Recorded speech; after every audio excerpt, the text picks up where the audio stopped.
बच्चों हिंदी की कक्षा में आप सभी का स्वागत है। मैं लता दुबे आज आपको आपकी पाठ्य पुस्तक जो स्पर्श है, देखिए आपकी पाठ्य पुस्तक है स्पर्श, इसका काव्य खंड पढ़ाऊंगी। जैसा बच्चों आप जानते थे और हालांकि आपने 2-3 पाठ पढ़ भी लिए हैं, तो काव्य खंड और गद्य खंड हमारे अलग अलग हैं। तो काव्य खंड में हमने कबीरदास और मीरा के पद ये 2 पाठ पढ़ा दिए हैं। आज हम आप लोगों को बिहारी के दोहे नामक पाठ पढ़ाएंगे। तो बच्चे दोहे तो आपने अमूमन पढ़े ही हैं, जिसमें 4 चरण होते हैं, 16-16 मात्राएं होती हैं। खैर ये अभी आपके सिलेबस में नहीं था तो आप नहीं जानते थे। बस इतना जानिए कि जैसे पद होता है तो पद कई आप अपने शब्दों में समझिए तो कई पंक्तियां होती हैं, उसमें कई लाइनों को जोड़कर पद बनाया जाता है।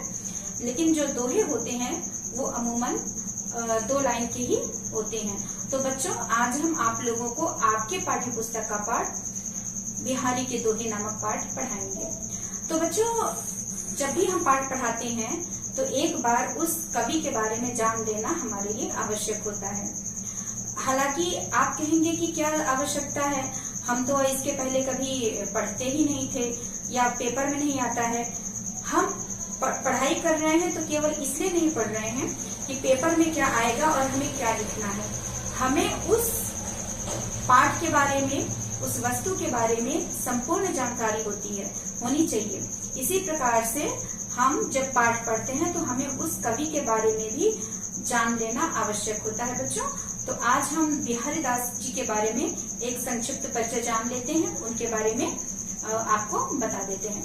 तो बच्चों देखिए, जैसा कि बिहारी दास जी का ये परिचय है कि बिहारी दास का जन्म 1595 में ग्वालियर में हुआ था।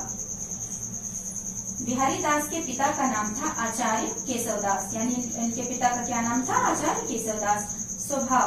इनका स्वभाव विनोदी एवं व्यंग प्रिय था। यानी ये जैसे होते हैं ना, बहुत लोगों के स्वभाव होते हैं, गुस्से वाले होते हैं, ईर्ष्या वाले होते हैं, मृदु स्वभाव का होते हैं, कम बोलने वाले होते हैं, सौम्य होते हैं, शांत होते हैं। लेकिन इनका जो स्वभाव था वो क्या था? विनोदी और व्यंग्यपूर्ण प्रिय, यानी ये बहुत हंसी मजाक करने वाले थे। अब आती इनकी रचना है सतसई। इन्होंने कोई अलग से काव्य खंड की रचना नहीं की, काफी सारे दोहे लिखे। इन्होंने 700 दोहे लगभग लिखे थे। उन दोहों को एक में मिला करके जो है एक पुस्तक में निहित कर दिया गया, जिसका नाम बिहारी सतसई रखा गया। रस, इनकी जो रचनाएं हैं वह श्रृंगार एवं भक्ति हैं। तो बच्चों रस, अब कहेंगे रस क्या होता है? रस तो हमने कभी पढ़ा नहीं।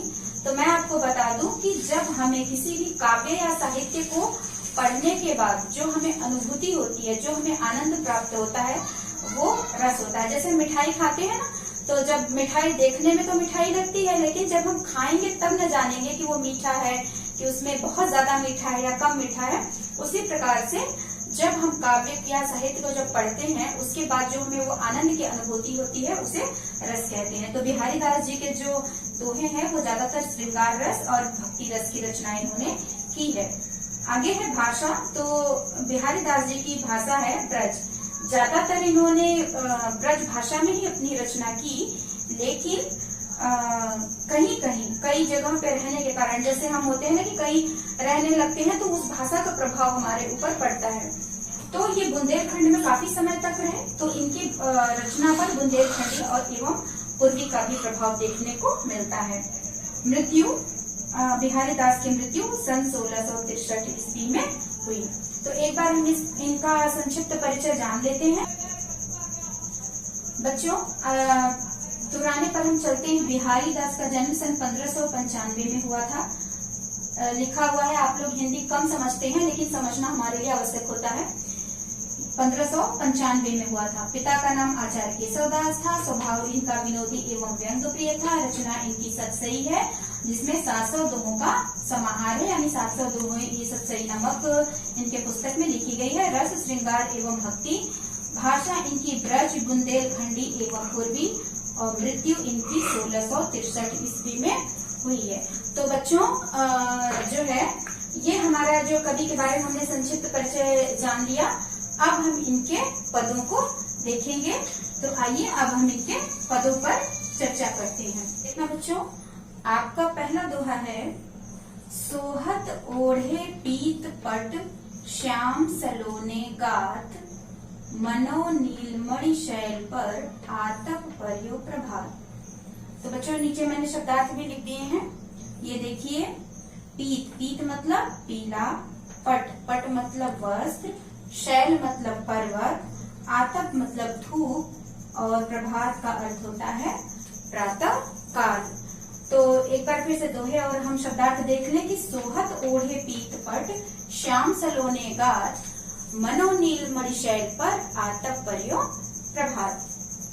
तो अब इसकी हम व्याख्या करते हैं बच्चों कि ये बिहारी दास जी कहते हैं कि उनके श्याम सलोने प्रभु, यानी कौन है श्याम सलोने प्रभु? भगवान श्री कृष्ण। तो उनके जो श्याम सलोने प्रभु हैं बिहारी दास के, सोहत ओढ़े पीत पट, उन्होंने कैसे वस्त्र धारण किए हैं?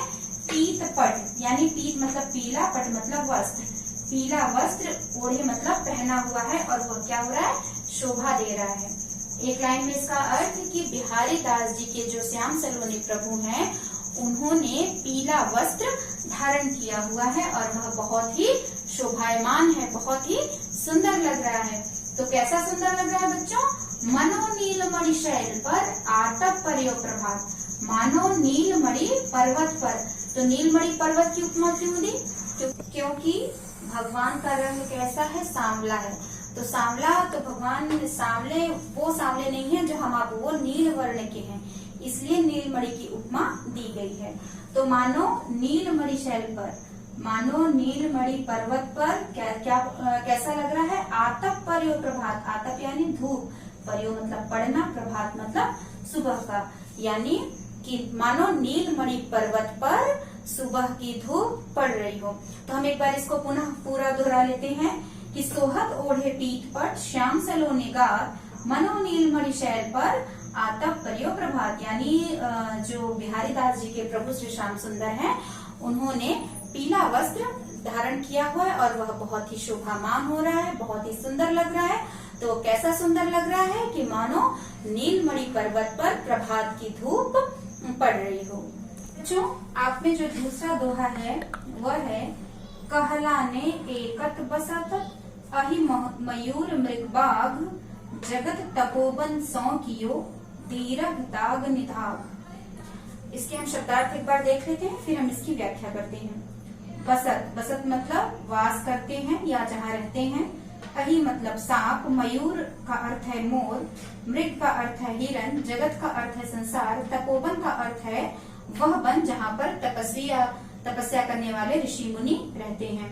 दीरघ दाग मतलब भयंकर गर्मी, और निदाग मतलब ग्रीष्म ऋतु। तो बच्चों, शब्दार्थ से ही आपको स्पष्ट हो गया होगा और दोहे से ही आपको स्पष्ट हो गया होगा कि यहाँ पे बिहारी दास जी गर्मी की, प्रचंड गर्मी की यहाँ पर वर्णन कर रहे हैं कि प्रचंड गर्मी में क्या होता है, कैसा लगता है। अभी हालांकि आप गर्मी की छुट्टियां बिताए हैं तो आपको भी इसका तो अनुभव हो ही गया होगा कि गर्मी कितनी व्याकुल करती है, किसी को पसंद नहीं आती। तो कुछ ऐसा ही इसमें इन्होंने कहा है। तो देखिए बच्चों, क्या कहा है?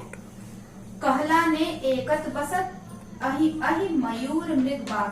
पहले आप इसका देख लीजिए, सांप, मयूर, मृग और बाघ। आप देखेंगे कि ये चारों आपस में एक दूसरे के बैरी हैं। कैसे? अहि मतलब जो है सांप है, और मयूर, इन दोनों का क्या है? आपस में दुश्मनी होता है। मृग और बाघ का आपस में दुश्मनी होता है। तो अब नीचे आते हैं, दीरघ दाग निदाग। जैसा कि मैंने बताया कि दीरघ दाग मतलब भयंकर गर्मी और निदाग मतलब ग्रीष्म ऋतु। तो यहाँ पे बिहारी दास जी क्या कह रहे हैं कि ग्रीष्म ऋतु में, जेठ साढ़ के मौसम में, भयंकर गर्मी में जो है ये जो सर्प, मोर, मृग और बाघ आपस में सारे बैर भाव भुला करके एक साथ रह रहे हैं। तो इसके हम अर्थ देख लेते हैं कि कहलाने के लिए तो ये सभी आपस में बैरी हैं, एक दूसरे के दुश्मन हैं, लेकिन प्रचंड गर्मी ने, जो है ग्रीष्म ऋतु की भयंकर गर्मी ने पूरे संसार को ही क्या बना दिया है? तपोवन बना दिया है, जहाँ ऋषि मुनि तपस्या करते हैं, ऐसा बना दिया है। तो ऐसे में जो है, जो आपस में बैरी कहे जाने वाले सारे जीव जंतु एक जगह वास करते हैं।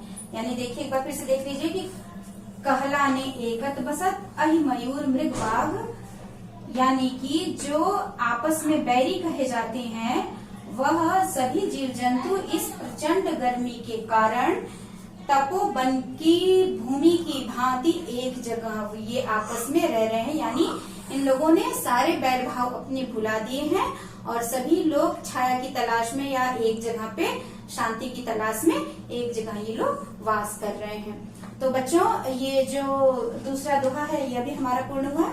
अब हम इसके आगे की दोहे पर चलते हैं।